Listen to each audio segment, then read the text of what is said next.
Bonsoir à tous, merci de nous rester fidèles. Tout de suite le sommaire de votre journal. Sa Majesté le roi Mohammed VI Amir al-Mu'minin adresse une lettre aux pèlerins marocains devant se rendre au lieu saint de l'islam et aux participants au Forum africain des investisseurs souverains qui se tient à Rabat pour mobiliser des fonds souverains catalyseurs de développement.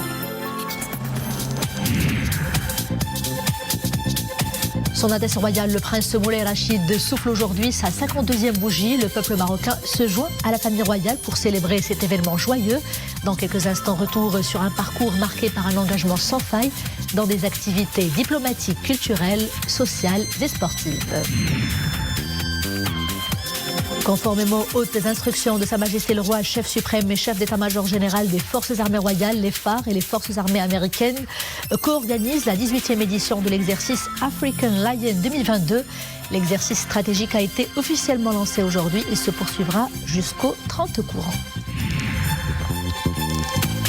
L'étape casablancaise du Gnawa Festival Tour n'a rien à envier à celle des Saouira et de Marrakech. Un savant mélange entre rythme gnawi, jazz, blues, folk, funk et musique cubaine.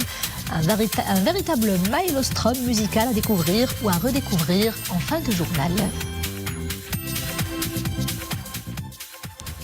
Bonsoir. D'abord, cette lettre royale adressée par Sa Majesté le roi Mohammed VI Amir al-Mu'minin aux pèlerins marocains devant se rendre au lieu saint de l'islam.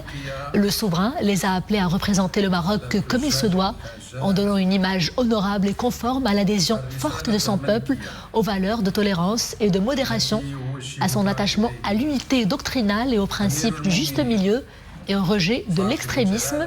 Le souverain les invite également à être des ambassadeurs du Maroc dans l'incarnation de ces nobles valeurs, fidèles en cela à notre identité culturelle et à notre unité nationale et doctrinale.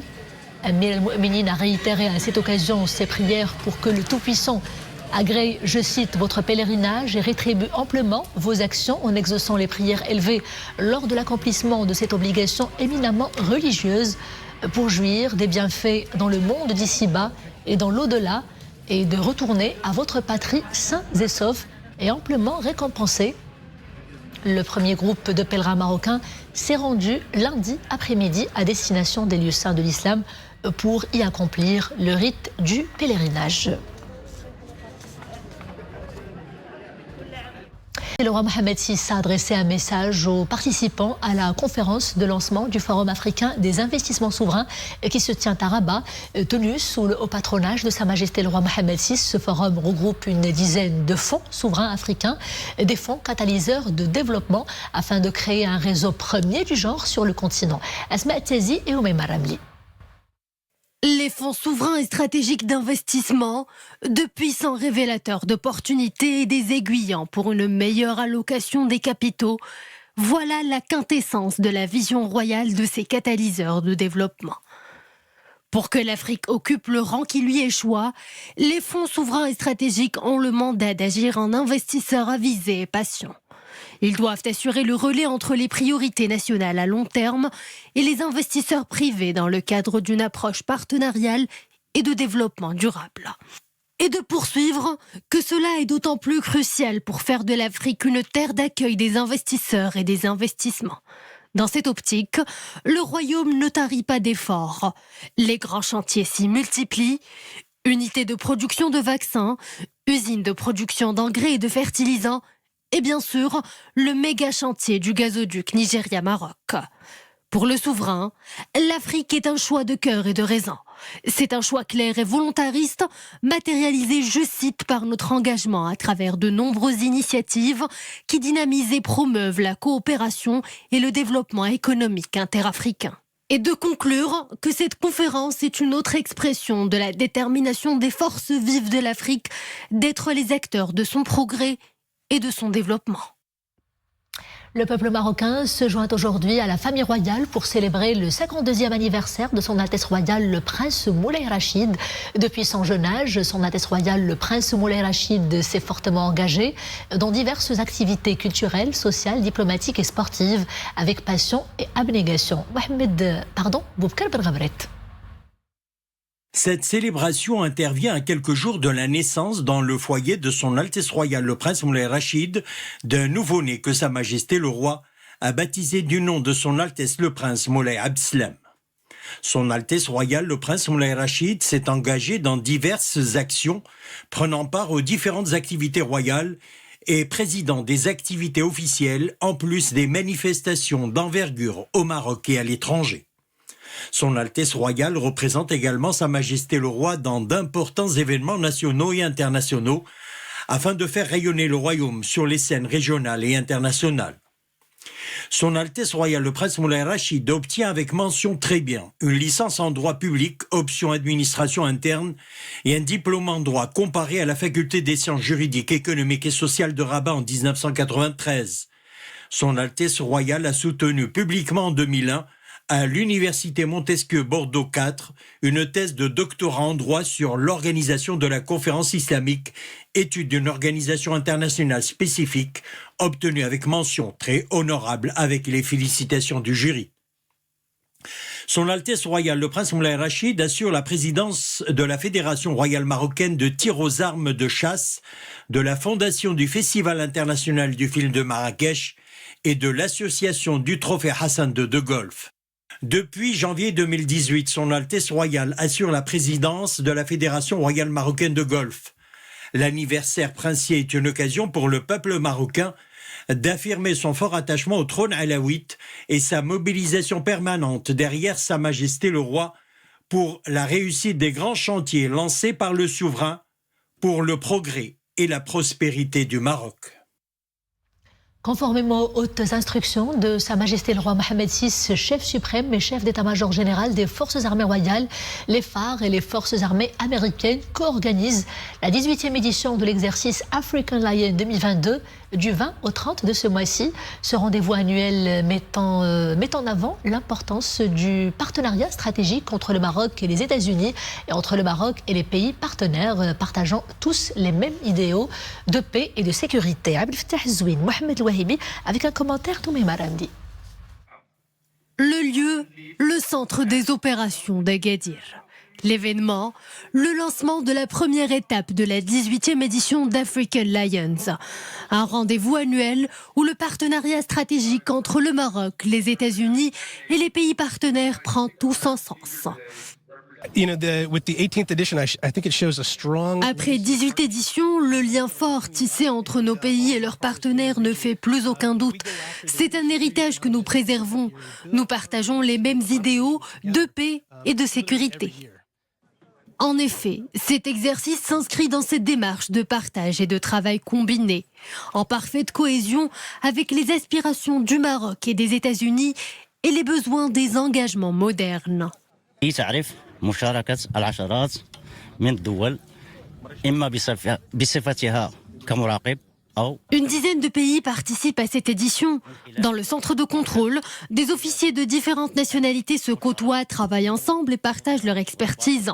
Le but est de converger les approches quant à l'utilité des exercices interarmés conjoints, à parfaire l'intégration des cadres au sein des états-majors multinationaux et à surpasser les barrières culturelles, linguistiques et procédurales pour une coopération plus synergétique.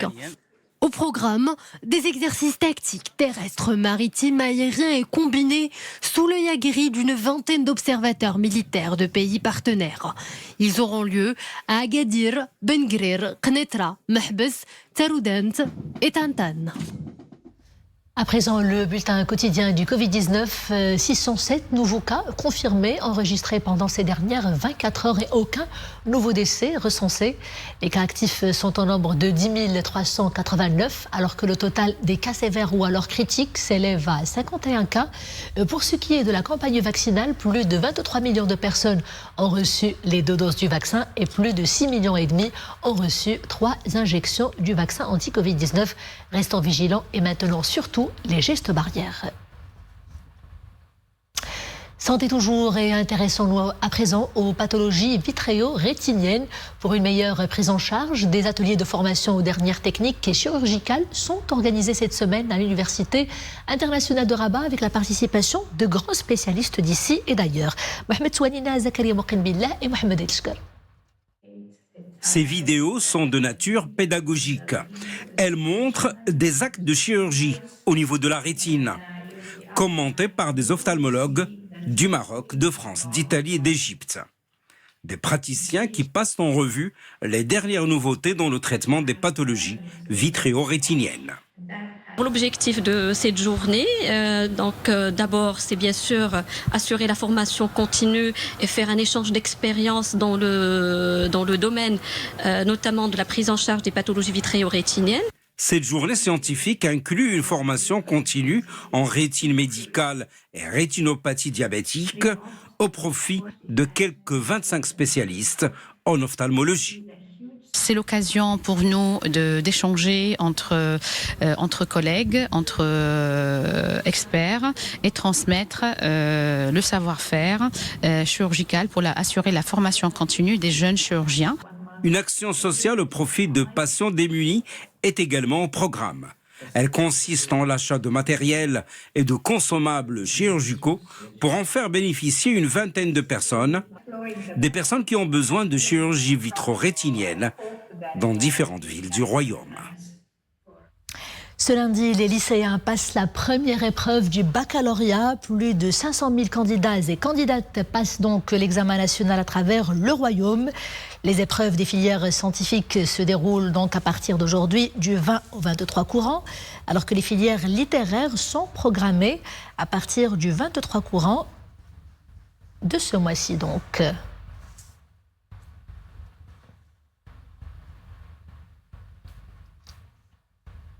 Encourage à nos candidats. Sport football, Abdeslam Belkchour élu à l'unanimité nouveau président de la Ligue nationale de football professionnel en remplacement de Saïd Nasseri.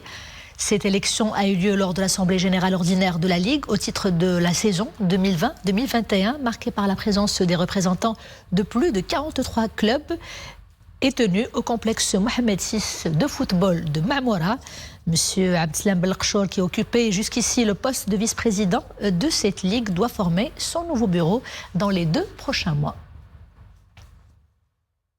Sport toujours, futsal cette fois-ci, et c'est une bonne nouvelle pour l'équipe nationale.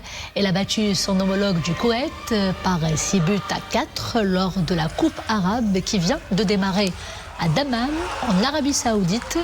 Les Lions de l'Atlas qui siègent dans le groupe A vont rencontrer demain l'équipe de la Somalie avant d'affronter les Mauritaniens après-demain lors du dernier match comptant pour cette phase de poule.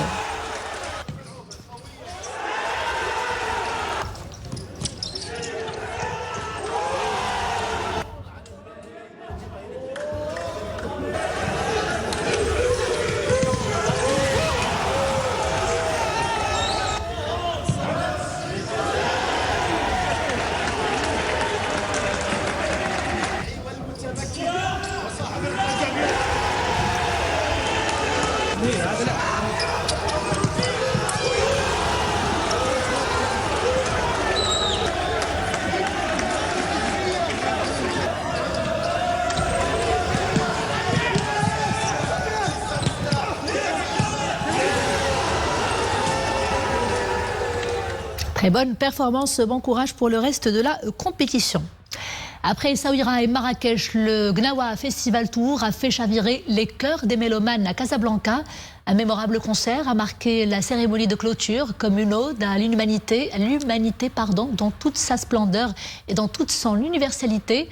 Les moments forts de ce concert au son des crotales et des tambours, tout de suite en compagnie d'Abdelrahman Ziane et Dominique Orlando.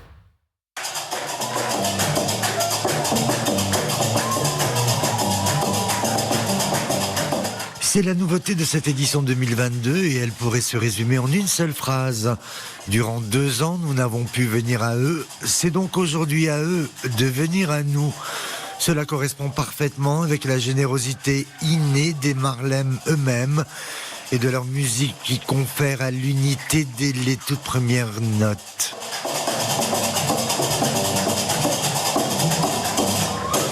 التراث ديال قناوة عالميا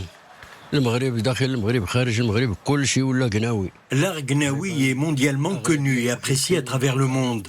Les rythmes gnaouis sont festifs, ils sont de plus en plus nombreux à apprécier notre style musical.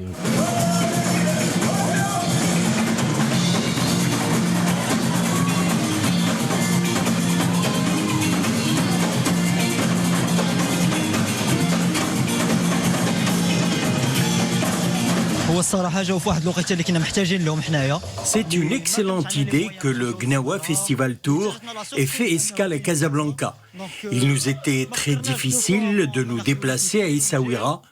On n'a pas hésité à prendre les tickets pour assister à ce festival à Casablanca. On est venu et on trouve ça, c'est magnifique. J'avais jamais entendu ce genre de musique et c'est quelque chose qui prend du cœur. C'est vraiment quelque chose que je veux que tout le monde aille voir ça.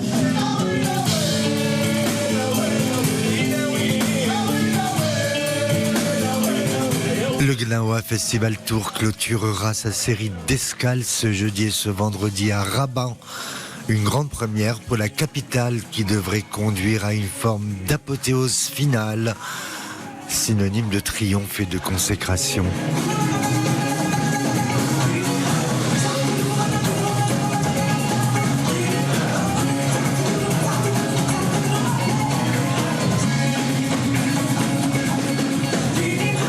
Et c'est cette parenthèse musicale qui clôt ce journal. Merci d'avoir été des nôtres. Je vous dis à demain, toujours avec grand plaisir. D'ici là, portez-vous bien.